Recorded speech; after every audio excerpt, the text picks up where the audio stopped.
Hey everyone, my name's Trilby. Today I'm here with you today to talk about positive affirmations. So essentially positive affirmations are statements or sayings that you usually say to yourself.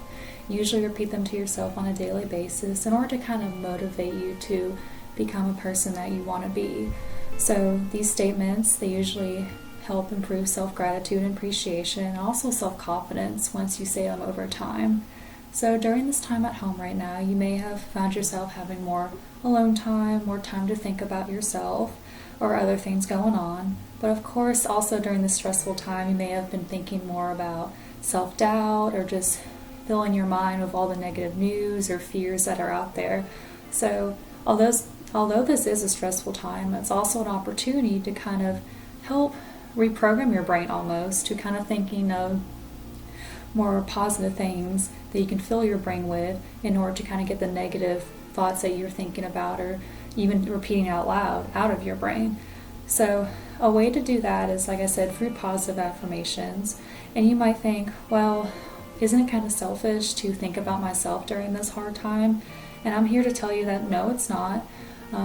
When we look inward and think about ourselves and how we can grow and change, we are actually helping others as well, because we really can't help someone else unless we're willing to give ourselves compassion and encouragement as well.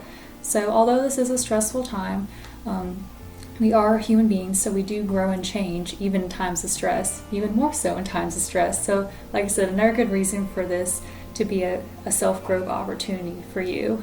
So I, as a therapist, read a lot of self-help books in order to help myself and my clients. And one book that I came across is called Mind Hacking by Sir John Hargrove. And in this book, it kind of goes along with positive affirmations and self-development and how to rewire your brain into thinking more positively in the future. Now, of course, this book has a lot of facts and stuff in it I'm not going to go into, but there is one particular activity I did want to share with you, which I think fits well with positive affirmations. And essentially it's a template to help you imagine your best possible future. And like I said, I used this template myself to kind of come up with my own positive affirmations.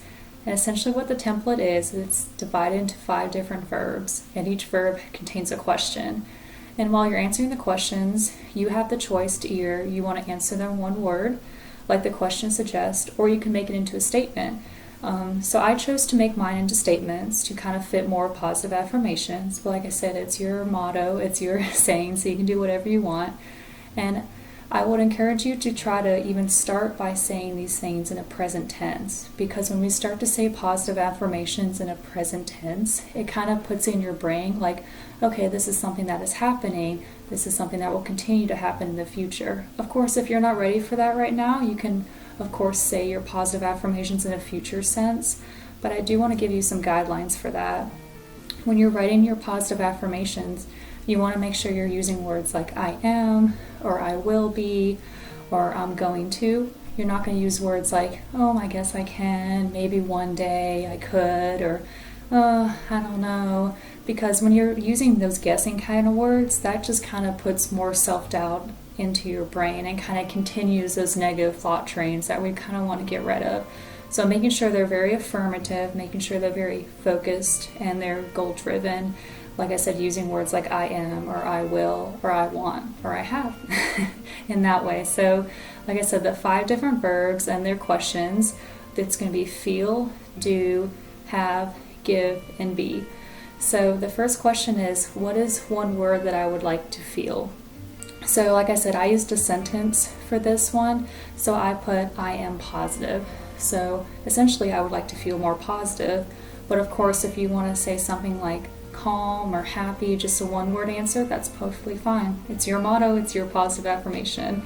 So the next question is do. So what is one thing that you would like to do? So kind of thinking once this stay-at-home order is over and you're able to do more stuff that you usually do, what is one thing that you do want to do for yourself? For me, I picked I am a runner, meaning that I would like to run more and improve myself in that way. So the next one is have. So this one's a little tricky. So what is one thing you would like to have? Maybe it's something you're missing out on right now, like going out and spending time with friends. So maybe you would like to have more quality time. Or maybe you would like to have something done with your house, maybe a home improvement, maybe something that you just really wanted, like a, treat yourself kind of thing. So what is one thing you would like to have? The next word is give. So this one's a big one too. So what is one thing that you would like to contribute to the world? Now that's a big thing to think about. So you can kind of think about it in whichever way you want to. Now the last one is be. So be is kind of like your self-growth peak almost. What is one adjective that describes who you would like to be? So for me, I put wise. So I said my positive affirmation is I am wise. Now, of course, you can pick whichever you want, that fits your personality. And these are different multiple parts of yourself. As you see, they're combining into like your ideal self-growth. In this way, be proud of who you think you want to be, and be proud that you're already thinking about it, because technically it's in there. Just saying these positive affirmations may make it come out faster than you might think. Positive self-talk also reduces stress. It helps with goal setting and encouragement, and also it helps you feel like you have more control in your life. So I hope by answering these questions and coming up with your own positive affirmation that you're able to say that motto to yourself, and you're able to practice that self-gratitude and self-growth, because when we practice that with ourselves, we can give that to others as well. So it's kind of a win-win situation in that way. Well, thank you for listening in. I hope you have a little time to speak your positive affirmations out loud.